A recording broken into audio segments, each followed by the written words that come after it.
Hi guys, ഞങ്ങൾ കഴിഞ്ഞ ആഴ്ച ഞങ്ങൾ തൃശ്ശൂർ സൂല് പോയി. ഞങ്ങൾ എല്ലാവരും കൂടി എനിക്ക് തോന്നുന്നു വെക്കേഷൻ എൻഡോട് കൂടിയിട്ടാണ് ഞങ്ങൾ സൂല് പോയത്. വേറെ നല്ല സൂല് പോകണമെന്ന് കുറേ കാലമായിട്ട് ഇവരെല്ലാവരും പറയുന്നുണ്ടായിരുന്നു കേടാ.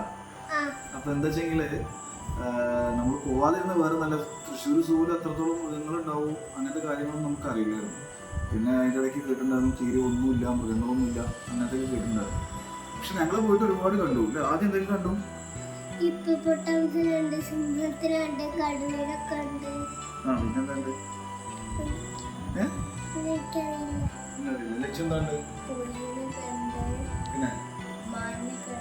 കുറേ വെറൈറ്റി മാനിനെ കണ്ടല്ലേ? 2-3 വെറൈറ്റി മാനിനെ കണ്ടു അല്ലേ? വലിയൊരു മരം കണ്ടു അല്ലേ? പിന്നെ ഒരുപാട് പക്ഷികളെ കണ്ടല്ലേ നമ്മള്. എനിക്കൊന്ന് പരുന്ത്, മൂങ്ങ, വെള്ള മറ്റേ വട്ടകപ്പക്ഷി, യമു, അങ്ങനെ കുറേ മൃഗങ്ങൾ. നമുക്കൊരു ചെറിയൊരു ട്രിപ്പൊക്കെ പോകാൻ ഉദ്ദേശിക്കുന്ന ആളുകളുണ്ട്. അത്യാവശ്യം കുഴപ്പമില്ലാത്ത. അതുപോലെ തന്നെ അവിടെ നമുക്ക് ഒരു പാർക്ക് പോലൊരു ചെറിയ സ്പേസ് ഉണ്ട്. കുട്ടികൾക്ക് കുറച്ച് സമയമൊക്കെ കളിക്കാൻ പറ്റും. എന്തായാലും ഒരു ഹാഫ് ഡേ നമുക്ക് എന്ത് ചെയ്യാൻ പറ്റും, സ്പെൻഡ് ചെയ്യാൻ പറ്റും. ഞങ്ങൾ വിചാരിച്ചതിനേക്കാളും കൂടുതൽ ആനിമൽസും അതേപോലെ തന്നെ പക്ഷികളും കുറേ പാമ്പ് ഒക്കെ ഉണ്ടായിരുന്നു.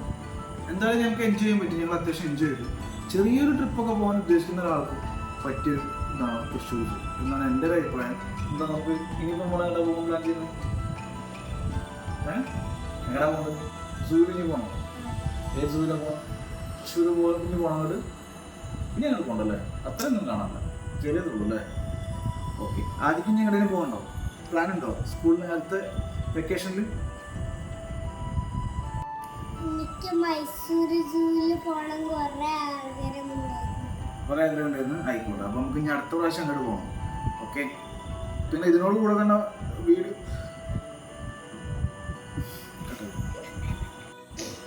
അപ്പം നിങ്ങൾക്ക് ഈ വീഡിയോ കാണുമ്പോൾ തന്നെ മനസ്സിലാവും. എനിക്ക് നമ്മൾ പോയ സ്ഥലങ്ങളും ഒരുവിധം മൃഗങ്ങളുടെ ഫോട്ടോസും വീഡിയോസൊക്കെ ഞാൻ അതിൽ ഉൾപ്പെടുത്തിയിട്ടുണ്ട്. നിങ്ങൾക്ക് ഒരു ദിവസത്തേക്കൊക്കെ അത്യാവശ്യം കുഴപ്പമില്ലാത്ത രീതിയിൽ നിങ്ങൾക്ക് പോകാൻ പറ്റിയൊരു സ്ഥലമാണ് തൃശ്ശൂർ സൂ. അതേപോലെ തന്നെ ഞങ്ങൾ അതിൻ്റെ കൂടെ തന്നെ സ്ഥലം ആ വീഡിയോ ഇതിലില്ല. അപ്പോൾ വീഡിയോയുടെ ലെങ്ത്ത് കൂടുന്ന വെച്ചാൽ നമ്മൾ എന്ത് ചെയ്യും, അത് ഒഴിവാക്കിയിട്ടുണ്ട്. നമ്മളെ തൃശ്ശൂർ പൂരം നടക്കുന്ന വടക്കുന്നാഥ ക്ഷേത്രത്തിൽ ഞങ്ങൾ പോയിട്ടുണ്ടായിരുന്നു. അതുപോലെ തന്നെ ഗുരുവായൂർ, അങ്ങനെ ഒരുപാട് സ്ഥലങ്ങൾ നമ്മൾ പോയിട്ടുണ്ടായിരുന്നു. നല്ല വീഡിയോസാണ്. നമ്മൾ കുറച്ചൊക്കെ നമ്മൾ ഫസ്റ്റ് ടൈം ആ ഒരു കാരണത്താൽ കുറച്ച് എടുക്കാൻ പറ്റിയിട്ടുള്ളൂ. എല്ലാവർക്കും ആ ഒരു ഇത് കിട്ടിയിട്ടുണ്ടായിരുന്നു. ആദ്യം ഉറക്കം വന്നിട്ടുണ്ടെന്ന് തോന്നുന്നു. നൈറ്റിലാണ് ഇപ്പോൾ നമ്മളിപ്പോൾ വീഡിയോ എടുക്കുന്നത്. കാരണം രാവിലെ ഇപ്പോൾ എല്ലാവരും ബിസിയാണല്ലോ. അറിയാം, കുട്ടികൾ സ്കൂളിൽ പോകുന്നു, എനിക്കാണെങ്കിൽ വർക്കിന് പോകുന്നു, അങ്ങനത്തെ കുറേ കാര്യങ്ങൾ അത് കിടക്കുകയാണ്. പിന്നെന്താ വെച്ചെങ്കിൽ നമ്മൾ കുറച്ച് സമയം സന്തോഷത്തോട് കൂടി നമുക്ക് സ്പെൻഡ് ചെയ്യാൻ പറ്റും. അത്രേ ഉള്ളൂ, വേറെ അധികമൊന്നുമില്ല. നിങ്ങൾക്ക് കാണാം, വീഡിയോ കാണുമ്പോൾ തന്നെ നിങ്ങൾക്ക് മനസ്സിലാവുമല്ലോ എത്രത്തോളം എന്താ പറയുക, ഒരു വൃത്തിയാവും എന്നുള്ളത്. ട്രിപ്പ് നല്ല ക്രൗഡ് ഉണ്ടായിരുന്നു കേട്ടോ, നല്ല ക്രൗഡ് ഉണ്ടായിരുന്നു. ഇത്രയൊക്കെയാണ് തൃശ്ശൂർ സൂവിനെ കുറിച്ച് എനിക്ക് പറയാനുള്ളത്. നിങ്ങൾക്ക് എക്സ്ട്രാ എന്തെങ്കിലും നിങ്ങൾക്ക് അറിയുന്ന ആരെങ്കിലും ഉണ്ടെങ്കിൽ കമൻറ്റ് ചെയ്യും. എന്താണ് പറയുള്ളത്? പറയാം, നമ്മുടെ ചാനൽ സബ്സ്ക്രൈബ് ചെയ്യാൻ പറയുന്നത് എല്ലാവരും പറയും. എല്ലാവരും ചാനൽ സബ്സ്ക്രൈബ് ചെയ്യണേ. നമ്മളെ